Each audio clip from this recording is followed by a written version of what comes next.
Good morning everyone. B Ed first second year paper है आपका pedology of geography. मैं आपको पढ़ा रही थी दृश्य श्रव्य सामग्री। दृश्य श्रव्य सामग्री में मैंने आपको चित्र पढ़ाया है, फिर मैंने आपको ग्लोब पढ़ाया है। तो जिस तरीके से धीरे धीरे जो जो सामग्रियाँ सामने आती है, जैसे दृश्य सामग्रियाँ क्या क्या है जिसका बहुत ज़्यादा महत्व होता है, शामपट है जैसे दृश्य सामग्री में, इन चीज़ों का ज़्यादा महत्व होता है क्योंकि दृश्य सामग्रियाँ बालक को दिखती है, वो देख सकता है और आसानी से उसको दिखाते हुए हम उस चीज़ को समझा सकते हैं और समझा के बालक को ज्ञान प्राप्त कर सकते हैं। इसी तरीके से दूसरी आज की जो दृश्य सामग्री है वो है चार्ट। चार्ट हमने देखा होगा कि विद्यालय में चार्ट बनाना बालक को सिखाते हैं। चार्ट के ऊपर बालक अलग अलग तरीके, जैसे कोई ड्राइंग करता है, कोई किसी जगह का दृश्य बनाता है, कोई सब्जेक्ट से रिलेटेड कुछ बनाता है चार्ट के ऊपर। तो चार्ट एक ऐसा माध्यम होता है दृश्य सामग्री का जो सस्ता होता है, आसान तरीके से बालक को उपलब्ध हो जाता है। कोई भी बालक हो, कैसी भी परिस्थिति का बालक हो, कैसी भी उसकी आर्थिक स्थिति हो, वो चार्ट लाके तो उस चीज़ को बना सकता है, समझा सकता है। अध्यापक चार्ट के माध्यम से, चार्ट सस्ता होता है, चार्ट के माध्यम से अध्यापक अगर चार्ट को बना के लेकर आता है और चार्ट का वो इतना खर्चा तो वहन कर ही सकता है। तो इसलिए चार्ट एक ऐसी, कह सकते हैं कि दृश्य सामग्री है जो आसानी से सस्ते दामों में उपलब्ध हो जाती है। बालक भी अच्छे से उसका प्रयोग कर सकता है और अध्यापक भी उसका प्रयोग कर सकते हैं। उसके लिए बहुत सारा हमें धन खर्च करने की ज़रूरत नहीं होती है, या हमें बहुत ज़्यादा टेंशन में आने की भी ज़रूरत नहीं होती है कि हमें कहाँ मिलेगा, क्या मिलेगा, कैसे करेंगे।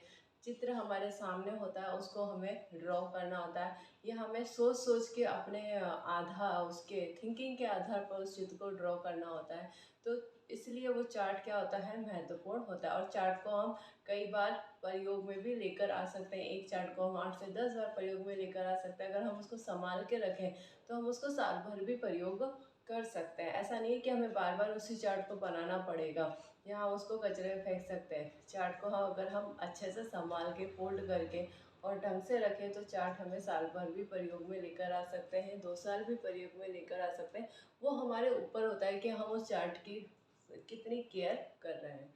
तो आज की जो टॉपिक है आपका है वो चार्ट। भूगोल विषय है। विज्ञान और भूगोल में चार्ट का महत्वपूर्ण योगदान रहता है, अन्य विषयों में भी रहता है, ऐसी बात नहीं है। लेकिन ये ऐसे विषय हैं जो प्रैक्टिकली विषय है।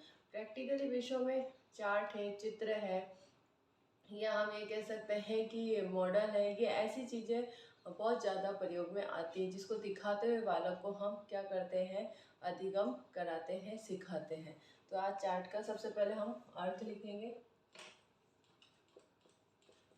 अर्थ चार्ट का भूगोल शिक्षण में अपना विशेष अपना विशेष महत्व है ना, विशेष महत्व है। किसी भी बात, किसी भी बात को आसानी आसानी व क्रमबद्ध आसानी व क्रमबद्ध तरीके से आसानी व क्रमबद्ध तरीके से समझाने के लिए समझाने के लिए चार्ट अधिक चार्ट अधिक उपयोगी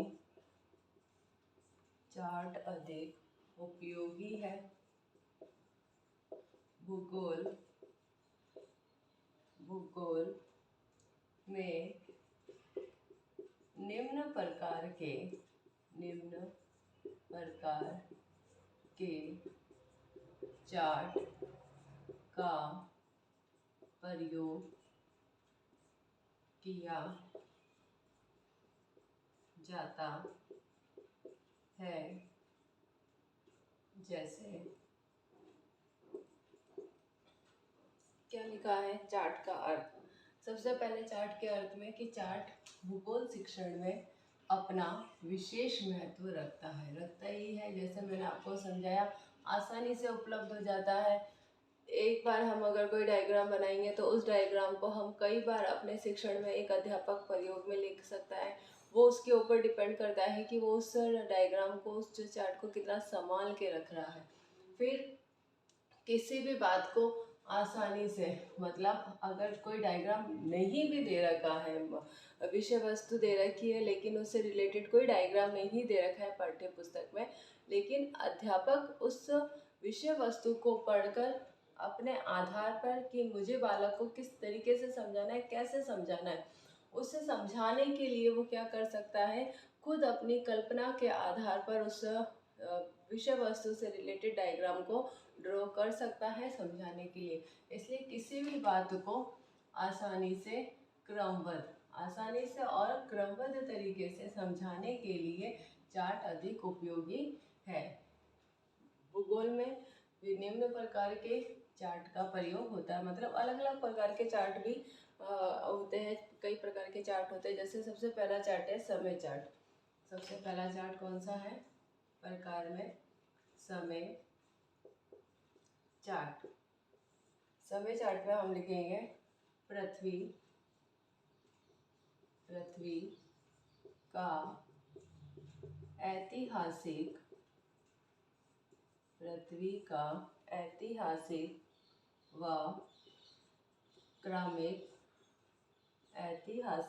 क्रमिक विकास तथा भूकंप, ऐतिहासिक क्रमिक विकास तथा भूकंप, ज्वालामुखी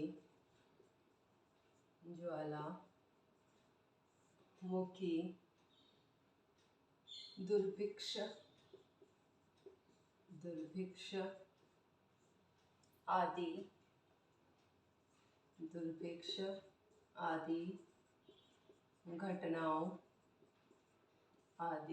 घटनाओं को दिखाने में समय चार्ट का उपयोग किया जाता है। इसका उपयोग किया जाता है समय चार्ट का। पहला प्रकार है समय चार्ट। अब समय चार्ट में क्या लिखा गया है कि जब समय बता रहे हैं तो हम भाई कब भूकंप आया, अभी तक कितने भूकंप आ चुके हैं, उसका समय क्या था, किस सन में आया था, कितनी तीव्रता से आया था, किस जगह पे आया था, उसका केंद्र क्या था, उससे कहाँ पर कितना नुकसान हुआ था। ये सारी ही चीज़ें अगर हम एक चार्ट के ऊपर लिखते हैं तो उसको हम आसान तरीके से समझा सकते हैं। मतलब उसमें सारे ईयर आ जाएंगे। सबसे पहले कि किस जगह पे कितना भूकंप आया है, उसकी कितने तीव्र गति से आया था वो आ जाएगी। उसके बाद में कि उसका केंद्र क्या था, उससे कितनी जगहों को नुकसान हुआ था, उससे रिलेटेड वो किस कारण से आया था। ये सारी चीज़ें ही हम एक चार्ट के ऊपर उसको अलग अलग डिवाइड कर एक साथ आसानी से समझा सकते हैं। इसी तरीके से अगर हम कोई ऐतिहासिक घटना समझा रहे हैं, ऐतिहासिक घटना में हमने पर्टिकुलर सपोज मान लो अकबर की घटना ले लिया, अकबर के युद्ध ले लिया, तो हम उसको क्या कर सकते हैं, अलग अलग कॉलम्स में बांटकर उस चार्ट के ऊपर पूरा एक अकबर की युद्धों का ही हम क्या कर सकते हैं, चार्ट बना सकते हैं। तो इसलिए चार्ट को अब समय के आधार पर जब हम चार्ट का निर्धारण करते हैं तो उसमें समय आ जाएगा, फिर दिनांक आ जाती है, फिर हम ये कह सकते हैं कि उस जगह का नाम आ जाता है, किस किस के साथ में वो चीज़ हुई थी वो आ जाती है। तो सारी जितनी भी घटनाएं होती है, चाहे ऐतिहासिक हो, चाहे भौगोलिक हो, चाहे राजनीतिक हो, चाहे आर्थिक हो, किसी से भी रिलेटेड किसी भी विषय से रिलेटेड हम क्या कर सकते हैं, चार्ट बना सकते हैं। इसलिए लिखा है कि पृथ्वी का ऐतिहासिक व क्रमिक विकास तथा भूकंप, ज्वालामुखी, दुर्भिक्ष, दुर्भिक्ष मतलब ऐसी घटनाएं होती हैं जो अचानक से आती हैं, किसी को पता नहीं होता है कि ये घटना होगी, या किसी को मालूम नहीं होता है कि ये चीज़ होने वाली है। प्रकृति है, प्रकृति में हम कभी सोचते हैं कि बारिश होगी उस दिन, नहीं। तो वो अपने आप ही कब होगी, कैसे होगी, कितनी ज़्यादा गर्मी पड़ रही है, कितनी नहीं पड़ रही है, कहाँ पे ज्वालामुखी आ रहा है, कहाँ पे एकदम से भूकंप आ रहा है, ऐसी घटनाएं हमें पता नहीं पड़ती। उन घटनाओं को हम कहते हैं दुर्भिक्ष घटनाएं, जो हमें मालूम नहीं होती, अचानक से हो जाती है। और फिर उन चीज़ों का हमें पता रखना होता है कि वो कब हुई थी, कहाँ हुई थी, किस जगह हुई थी। तो ऐसी दुर्भिक्ष घटनाएं आदि इन घटनाओं को दिखाने के लिए किसका प्रयोग किया जाता है, समय चार्ट का उपयोग किया जाता है। दूसरा प्रकार है समय चार्ट, हाँ दूसरा प्रकार है चार्ट का, जो कि चार्ट जो होता है हम आसानी से एक स्थान से दूसरे स्थान लेके जा सकते हैं, बहुत ज़्यादा हमें दिक्कत नहीं आती है आने ले जाने में भी। ऐसी विशेष हम ये कह सकते हैं सामग्री है जो आसानी से उपलब्ध हो जाती है। विषय वस्तु के आधार भी अध्यापक अपनी कल्पना के आधार पर इस चार्ट को क्या कर सकता है, बना सकता है। तो इस कारण से चार्ट के बहुत सारे प्रकार बताए गए। दूसरा प्रकार है वृक्ष चार्ट। वृक्ष चार्ट, वृक्ष चार्ट में हम लिखेंगे इसमें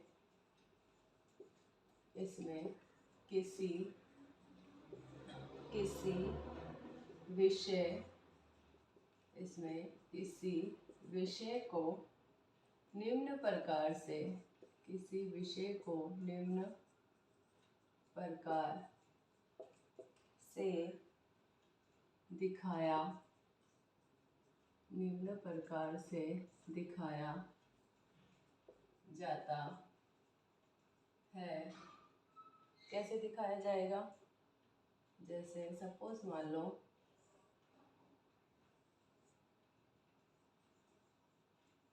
इस तरीके से हमने एक प्रकार से वृक्ष बनाया, वृक्ष बना के इधर हमने लिखा राजनीतिक, इस तरफ हमने दिखाया आर्थिक, फिर प्रादेशिक,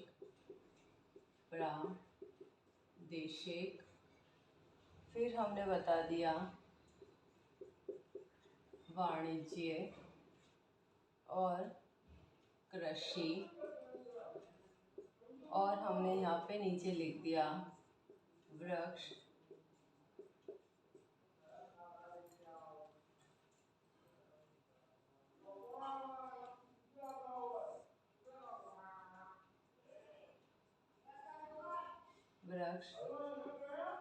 चार्ट। इस तरीके से हम क्या कर सकते हैं, एक वृक्ष की हमने आकृति बनाई, सभी विषयों में ये चार्ट बन सकता है। वृक्ष की हमने आकृति बताई, उसके जैसे जैसे वृक्ष के अलग अलग भाग होते हैं, उन अलग अलग भागों पर हमने क्या करा, एक एक उसको समझाने के लिए लगा दिया। जैसे प्रादेशिकी वाला हिस्सा किसको दर्शा रहा है, प्रादेशिक इतिहास को दर्शा रहा है, प्रादेशिक घटनाओं को दर्शा रहा है। ये हिस्सा वाणिज्य विषय को दर्शा रहा है, इतना हिस्सा वृक्ष का कृषि को दर्शा रहा है, इतना हिस्सा राजनीतिक को दर्शा रहा है, इतना हिस्सा आर्थिक को दर्शा रहा है। तो इस तरीके से हम क्या कर सकते हैं, जिस तरीके से वृक्ष के अलग अलग पार्ट होते हैं, उस तरीके से अलग अलग पार्ट में हम एक अलग अलग विषय को समझा सकते हैं। अगर पर्टिकुलर हम एक ही विषय का चार्ट बना रहे हैं, तो उस विषय से रिलेटेड, उस विषय वस्तु से रिलेटेड हम अलग अलग क्या हम बता रहे हैं। अब सपोज मान लो हम ग्लोब बता रहे हैं, ग्लोब में का हम सबसे पहले अर्थ बताएंगे, ग्लोब में हम अक्षांश देशांतर रेखा बताएंगे, उसका अक्ष कक्ष बताएंगे, ग्लोब पे हम समय बताएंगे, इस ग्लोब पे हम ग्रीनविच रेखा बताएंगे, ग्लोब पर हम ध्रुवों की स्थिति बताएंगे। तो इस तरीके से हम क्या कर सकते हैं, एक ही वृक्ष को एक ही चार्ट के अंदर उसको अलग अलग भागों में डिवाइड कर सकते हैं। फिर इसके हम लिखेंगे वृक्ष चार्ट, वृक्ष चार्ट बड़ा आसान होता है, अतः भूगोल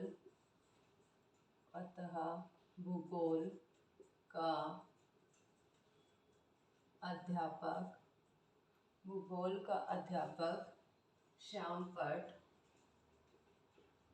श्यामपट पर निर्माण कार्य करते समय ही इससे बना सकता है, जिससे समय की बचत होती है तथा विद्यार्थी भी रुचि लेकर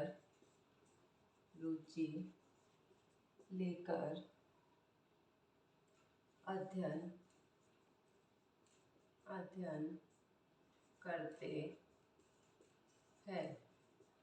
क्या क्या लिखा हुआ है कि चार्ट जो होता है वृक्ष चार्ट बड़ा आसान होता है और इसका प्रयोग भूगोल का अध्यापक है जो क्या कर सकता है, श्यामपट पर भी इसका निर्माण जब पढ़ा रहा है अध्यापक तब भी इसका आसानी से निर्माण कर सकता है। निर्माण कार्य करते समय ही इसे बना सकता है, मतलब जब वो अध्यापन करवा रहा है, अध्यापन कराते कराते ही इसको क्या कर सकता है, श्यामपट पर बना सकता है और जिससे समय की बचत होती है और विद्यार्थी भी रुचि लेकर अध्ययन करते हैं। तो मैंने आज आपको चार्ट के दो प्रकार बताए हैं, एक समय चार्ट और एक वृक्ष चार्ट, और चार्ट का मैंने आपको अर्थ बताया। आज आपका गृह कार्य प्रश्न है, गृह कार्य प्रश्न है आपका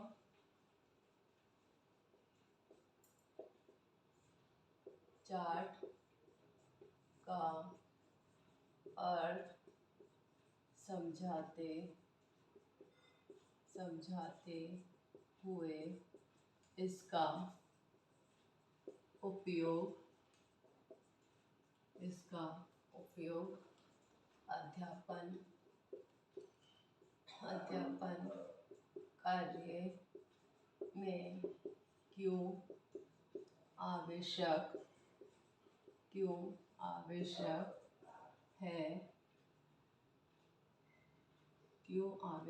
है, अपने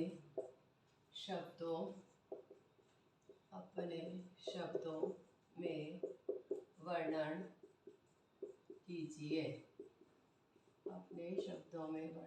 कीजिए। ये आपका गृह कार्य प्रश्न है। जब तक के लिए घर पे रहें, सुरक्षित रहें, जब भी घर से बाहर जाए मास्क लगा के जाए और सोशल डिस्टेंसिंग का पालन करें। Thank you.